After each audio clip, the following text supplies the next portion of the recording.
It stunned the community, and today the man accused of opening fire at an Antioch church, killing one woman, has a hearing.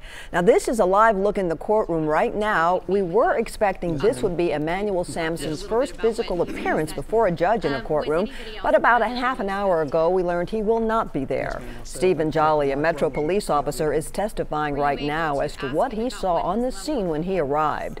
Robert Engel, the usher who was hailed as a hero after heading to his car, getting his own gun and helping to tackle Sampson, testified just moments ago. He says he confronted the shooter twice in the church hall. The first time he was pistol whipped 3 times. The second time he grabbed Sampson's arm and forced the gun towards him. Sampson was shot in the upper chest. Tomorrow marks 1 month since the attack on the church congregation at the Burnett Chapel Church of Christ. Police say Sampson shot and killed Melanie Crow in the parking lot before going inside and shooting 6 others, including the pastor. We still don't know what motivated Sampson to do what police say happened that Sunday morning. News Channel 5's Kyle Horan is in the courtroom, and we'll have updates on our social media pages and later today on the news at 4.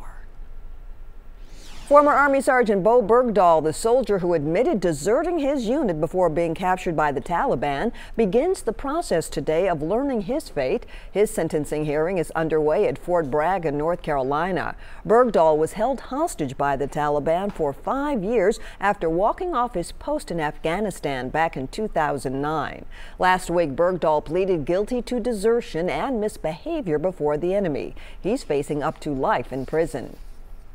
You've probably heard how nearly 100 people are moving to Middle Tennessee every day. The growth is incredible, and much of it's happening right here in Nashville, especially in one particular area.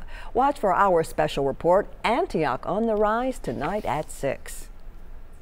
Police across Middle Tennessee are preparing for protests next weekend by white supremacists. The protesters say their message is simple: white lives matter. So who are they, and what do they really believe?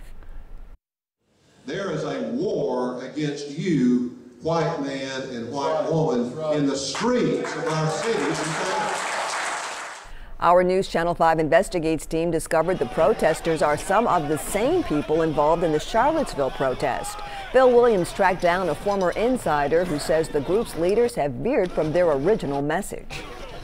There's so much different things that are from the South that are really great, and that's what was being promoted, and then all of a sudden there was this drift. What was that drift that concerned you? It was a drift towards white supremacists.